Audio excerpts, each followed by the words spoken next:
जय माता दी दोस्तों। तो आज के इस वीडियो में मैं आप सभी को बताने वाली हूँ फागुन पूर्णिमा की पूजा सामग्री के बारे में।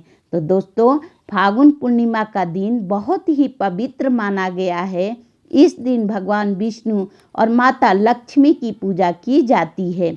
इस बार फागुन पूर्णिमा का व्रत 2 फरवरी दिन सोमवार को किया जाएगा और स्नान दान की जो पूर्णिमा है वो 3 फरवरी को किया जाएगा।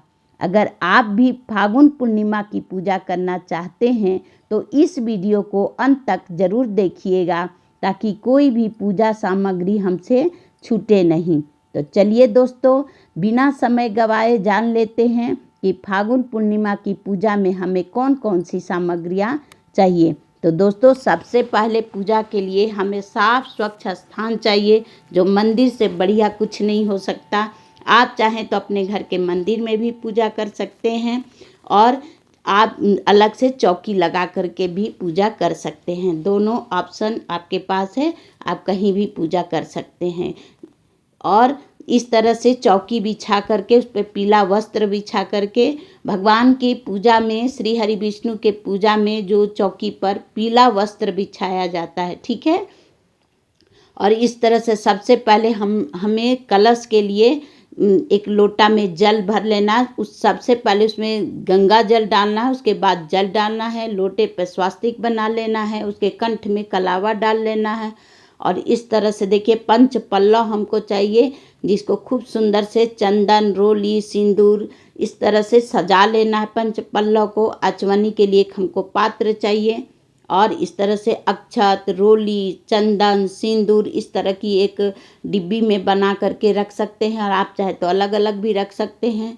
और भगवान को चढ़ाने के लिए फूल चाहिए और इसमें अबीर रखना भूल गई हूँ, तो अबीर ज़रूर रखना है, ठीक है। प्रभु को उस दिन अबीर भी चढ़ता है। और इत्र चाहिए हमको, वस्त्र रूपी कलावा चाहिए और द्रव्य चाहिए। भगवान को कुछ पूजा पाठ में त्रुटि हो जाए उसके लिए हमको द्रव्य देने से हमारा पूजा का पूरा फल मिल जाता है। भगवान को स्नान कराने के लिए हमको पंचामृत बना लीजिए। आप चाहे तो दूध से भी कर सकते हैं और पंचामृत से भी कर सकते हैं, ठीक है। और भगवान को भोग लगाने के लिए जो ऋतु फल होता है उसकी व्यवस्था हम लोगों को कर लेना है। और सबसे ज़रूरी जो होता है पूर्णिमा की पूजा में, वो होता है ये पंजीरी, ठीक है। तो हम लोगों को पंजीरी बना लेना है और पंजीरी बनाने के लिए आटा से हम लोग पंजीरी बनाते हैं और उसमें पंचमेवा डाल करके फिर पंजीरी तैयार हो जाती है। तो इस तरह से हम लोग दीप कलश भी बना सकते हैं और आप चाहें तो श्रीफल कलश भी बना सकते हैं। तो ये दीप कलश के लिए इसके ऊपर अक्षय पात्र रख करके फिर दीप कलश बनाएंगे। और पूजा का साक्षी होता है ये, तो ये घी का दीपक अलग से जलाएंगे और ये जो दीप कलश बनेगा वो सुबह से रात तक जलता है। और भगवान को आरती करने के लिए ये जो पंच दीप बनाएंगे और इस तरह से भगवान को अपना भोग लगाने के लिए सारे सामान, आप चाहे तो दूध से बनी हुई मिठाई की भी व्यवस्था कर सकते हैं। आपके पास जो भगवान ने दिया है उसकी व्यवस्था करिए। भगवान के लिए सुंदर वस्त्र निकाल करके रखिए, पीताम्बर रख लीजिए, केसरिया, जो आपके उनके श्रृंगार का सब कुछ, उनका शरीर देह पोंछने के लिए वस्त्र वगैरह सब कुछ निकाल करके पहले ही व्यवस्था हम लोगों को कर लेना है। दोस्तों, ध्यान रहे, पूजा मेरे पूरे मन के साथ करें तभी पूजा का फल मिलता है, ठीक है। तो हम लोगों को पूजा अपने दिल से अपने प्रभु के लिए करना है, अपने आराध्य के लिए करना है।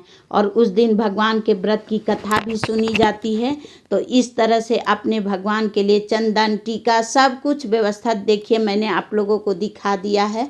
तो इस तरह से पूरी व्यवस्था कर लेने। आप इससे ज़्यादा भी कर सकते हैं, आप कम भी कर सकते हैं, आपका जैसा भाव है और जैसे आप कर सके तो वैसे ही करना चाहिए। और घंटी भी हमको पूजा के लिए चाहिए, आरती करने के लिए कपूर रख लेना है, ठीक है। तो इस तरह से पूरी व्यवस्था कर लेना है। तो दोस्तों, अगर आपको वीडियो अच्छी लगे ना तो प्लीज़ लाइक करिएगा और चैनल को सब्सक्राइब ज़रूर करिएगा और इस वीडियो को अपने परिवार दोस्तों के साथ ज़रूर शेयर करिएगा, ठीक है। तो इसका जो अगला पार्ट आएगा ना, मैं उसमें पूजा विधि डालूंगी, तो उस वीडियो को भी ज़रूर आप लोग देखिएगा कि अपने घर के मंदिर में ही मैं आपको पूजा करके दिखाऊंगी। तो प्लीज़ अगर वीडियो अच्छी लगे तो लाइक शेयर सब